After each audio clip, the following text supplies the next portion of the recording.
So welcome back to another video. It is a slightly chilly but kind of sunny December day, late December.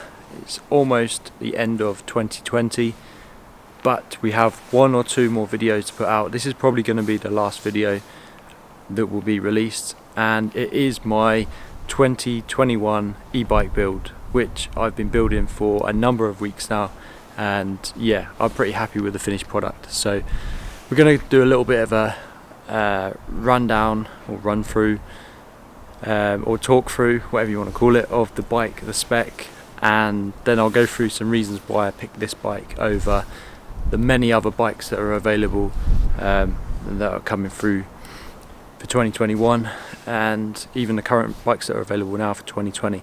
So as you know, if you follow my videos, I've been talking about getting an e-bike for quite a while. I tested the YT Decoy down in Peaslake back in probably about August time, and yeah, I was quite amazed at like the opportunities that it will open up potentially. So obviously, if you can ride further, you can go on longer rides, explore different places, and obviously in theory you can get more riding in as well, because you can get back up the top of the hill and then ride down. So I wouldn't say that from that ride I was converted, like I would want to give up my normal bike totally and then switch to an e-bike. I don't think it was quite like that, but I do have an appreciation for e-bikes, what they're capable of, and yeah, just the opportunities that they present. So after looking at lots and lots of e-bikes over the last year, I kind of settled on a YT Decoy, pretty much the same as the one I tested in my other video. However, I did want the shred version. So the shred came with a coil shock on the back, the new Fox 38, and it was a little bit more downhill focused, I would say. So they were due in stock around about supposedly October, November, although I think I looked when I kept checking the website, and they were due October, then October came and they weren't there, and then I think it was November, and yeah, November came and I hadn't placed an order because I'd been sidetracked by the Specialized. Not just a Specialized Kenevo like this is, but the Specialized Levo initially. So my main focus initially, or aim with an e-bike, was that I would keep my regular bike, my Nomad, for the more crazy downhill stuff, the park days, the uplifts, the stuff like that. It's 275 wheels. I could put a coil on it. I could just keep it for that kind of rowdy stuff. And then I thought, with an e-bike, maybe I should go for a more trail-focused bike, 29er maybe, and use it for the long rides, the all-day epic rides that I hope to go on someday. But then, the more videos I watched, the more people were saying the longer travelled bikes are more comfortable for longer rides, and also if you have like a downhill spec bike, if it's got a motor strapped to it, there's no problem. You don't have the usual problems with a big travel, really slack, long, like downhill bike, enduro bike, because you're going uphill assisted by a motor. So that kind of got me thinking, what sort of riding do I really enjoy doing? And ultimately the riding that I enjoy is the downhill stuff, the jumps, the drops, the park, even if I'm not the best rider, and even if I don't ride the craziest terrain, that is the sort of bike that I want. That is pretty much what the Nomad is. And if I could just have a motor strapped to the Nomad, then that would be ideal. So yeah, I was looking at the Levo. Levo's 29, a trail bike, about 150, 160 travel, and yeah, trail geometry, ticked a lot of boxes, and yeah, it would have been probably a good bike. So whilst I was on the Specialized website, after a little bit of looking at the different spec Levos, seeing the comp one sold out until like May next year, or May 2021, which will probably be this year by the time you're watching this, I basically clicked on the Kenevo out of interest to see what the Kenevo was all about.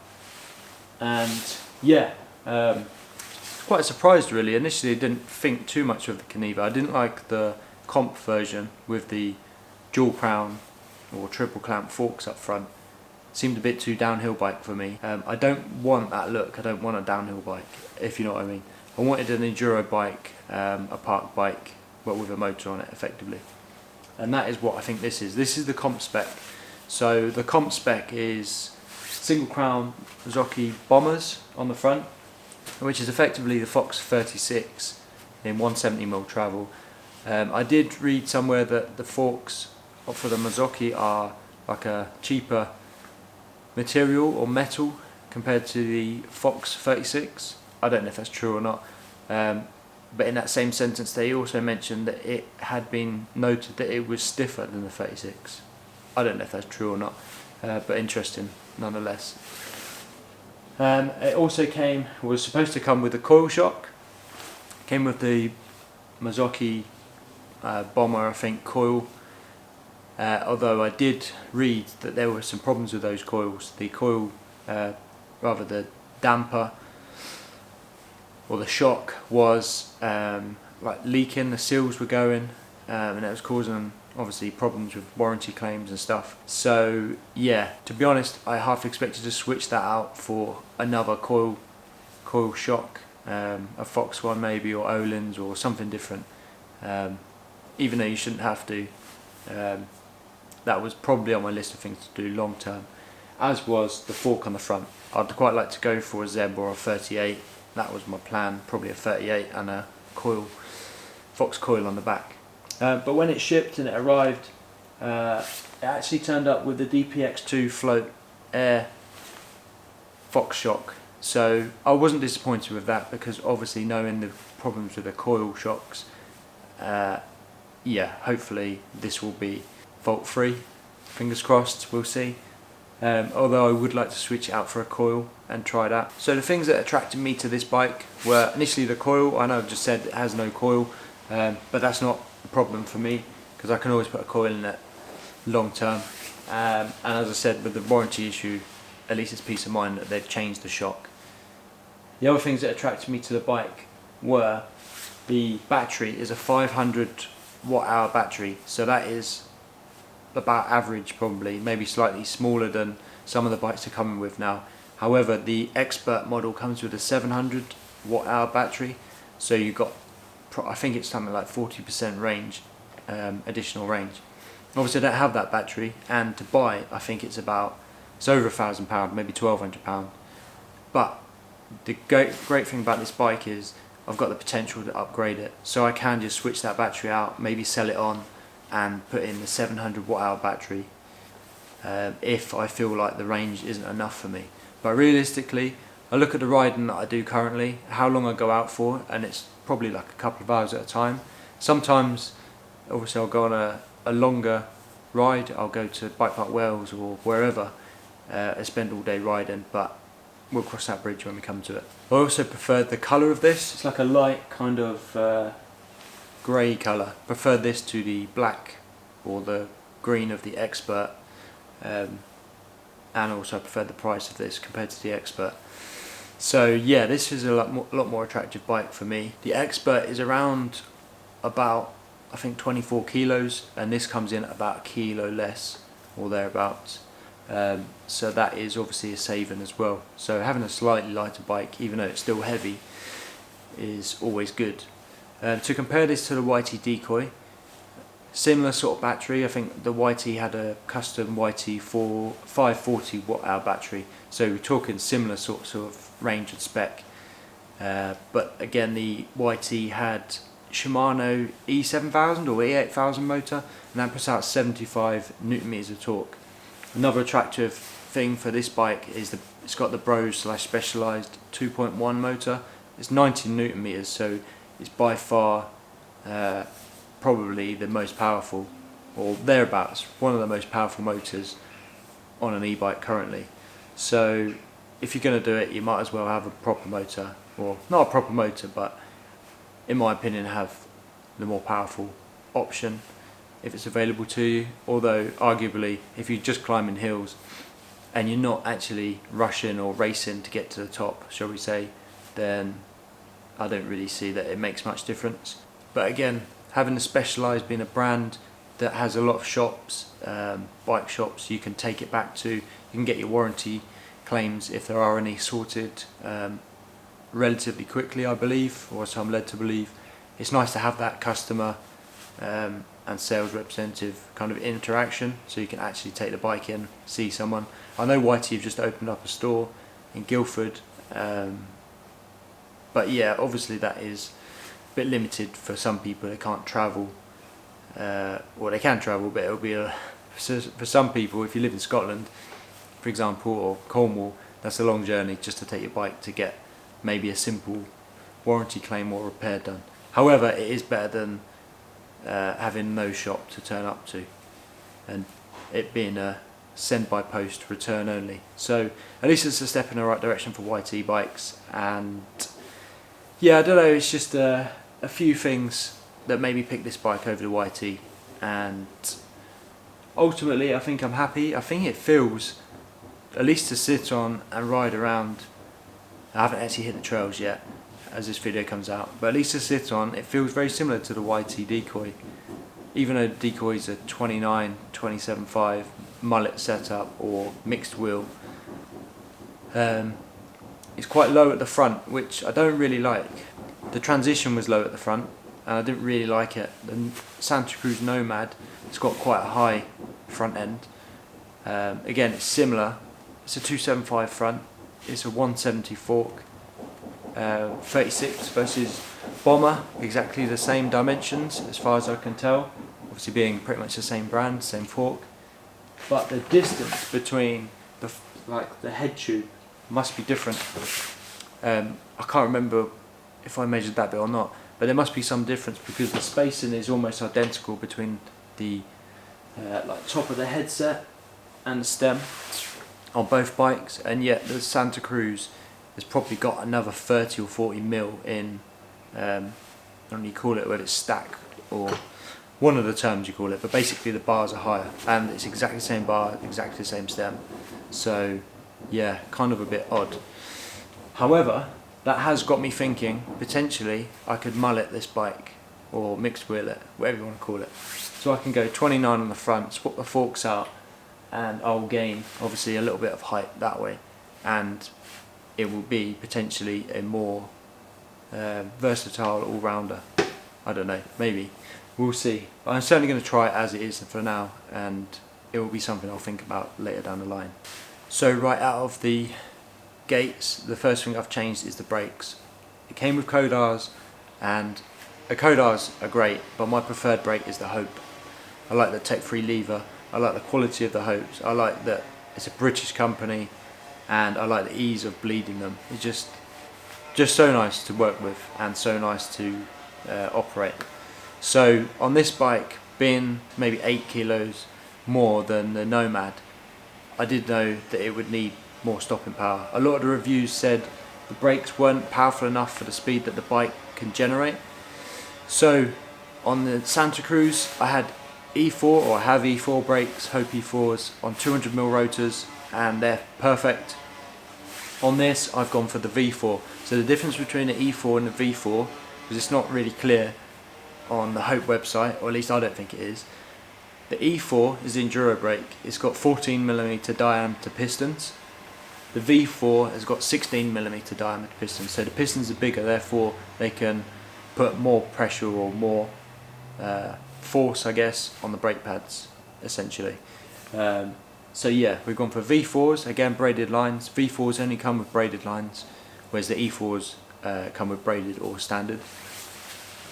So we've got V4s, braided lines, we've got the e-bike compound pads in there, and on the front we've gone for the 220mm Hope floating rotor. So the idea of the floating rotor, if you don't know, it's got like an alley centre, and then you've got the steel braking surface around the outside. So the idea is that aluminium draws the heat away, and in theory it should cool quicker. So I think it's quite conductive. So the heat transfers to the aluminium and then is dissipated. That's my understanding of it anyway.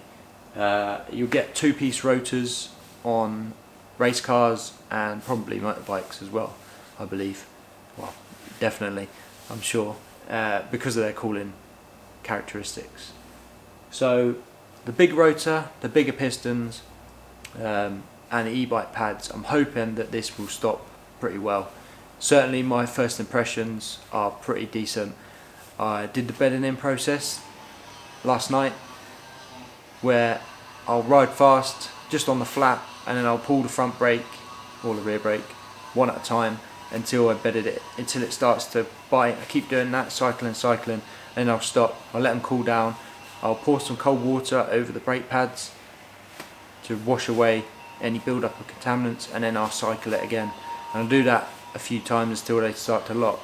And I was riding along seated, and bearing in mind this is a heavy bike, pulling on the front brake, and it was locking and skidding the front wheel. I've never had that before on a bike. Very weird. And that was in the dry as well. A dry on smooth flat tarmac, so quite impressive. Equally the same with the rear. The rear started to lock no problem after a while. So yeah, I'm confident that these brakes are going to be awesome. And yeah, that is one of the changes that I've made. The other change that I've made is the bar and stem. So the stem is actually off of, the stem and the bars are actually off of the Nomad. Temporarily swapped them over because the stems are 40mm,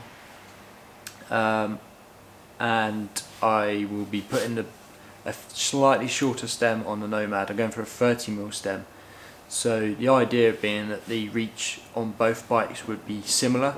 Still found that the Nomad had slightly long reach being an XL, so I believe that it's probably about perfect now on the 30mm stem. But either way, I've got the same Renthal fat bar carbon 35s, same 30mm rise on both bikes, and same stem, the Apex 35 Renthal stem as well. So the 30mm on the Nomad, the 40mm on the Specialized Kenevo. We've got the same pedals as well. Gone for the Stamp 7 Crank Brothers pedals again. I love these pedals. They're large size, so there's plenty of surface area to keep your feet on the pedals. I've got size 9 feet. They're not particularly big, but I just prefer the larger surface. I've had V12s and DMR V8s and V12s and stuff before. Never got on with those, and this Crank Brothers pedal is the first pedal that I feel really comfortable with my foot placement. So yeah, I wanted to repeat that. Keep the pedals the same, keep the cockpit the same. The only other thing that I'm thinking of is maybe changing the seat. I'm going to see how I get on with it comfort wise. I've had quite a lot of problems with seats over the years, or over the last couple of years of biking that I've done. The only seat that I've jumped on and had no problems with whatsoever has been the Santa Cruz seat, which is not actually a Santa Cruz branded seat. It is a WTB Silverado seat, and yeah, I'll probably get one of those if this seat gives me any problems, but at least try it out first. I went for the RRP Pro Guard Mini for the front, the bolt on, just like the Nomad. Feel that it's a good all-rounder mudguard. It's quite compact, quite neat. Obviously it bolts on easily, looks good in my opinion, and you can just leave it on all year round. It doesn't really get in the way. I don't think it looks too crazy. So yeah, if it does rain during the summer, which inevitably it does in the UK, you've always got that on there. The one that I put on the rear is the Psycho EMTB Kenevo specific mudguard. It's a two-piece job, and the idea is that it helps to prevent the stones and debris catching in the rear, like swing arm bit, the pivot bit. I think that's quite a common problem from my reading on the forums and stuff for the Levo and the Kenevo. Build up like grit and salt and debris in there, and it can get stuck. So the two-piece mudguard should hopefully prevent that, or at least help with it, but I guess we'll see. I'll probably take it off in the summer, maybe, I don't know, we will see. Specialized owned tyres, Specialized Roval wheels, like a downhill spec wheel set, so hopefully they'll be strong enough. I'm sure they will. NX drivetrain, apparently NX is the only one that SRAM specified to be used on e-bikes at the time. I don't know how relevant that is, how true that is. It's 11 speed, I imagine it's not going to cause me any problems. So that is my e-bike, my 2021 e-bike build. So far I'm happy with it. Obviously I don't know what it's going to ride like, and that will be the true opinion, I guess, once I've ridden it, and I'll probably do an update video after that. But this is just a brief video showing you the bike, the build, what I've done to it, and my first impressions and opinions, I guess. So yeah, if you've got any comments or questions, obviously feel free to drop them below, and I'll try and answer them as best I can. But yeah, happy 2021 to everyone. Hopefully that'll be a better year than 2020 has been, and hopefully it involved lots of riding, lots of mountain biking, lots of adventures, and lots of good times. But yeah, thanks for watching, and I'll see you in the next one.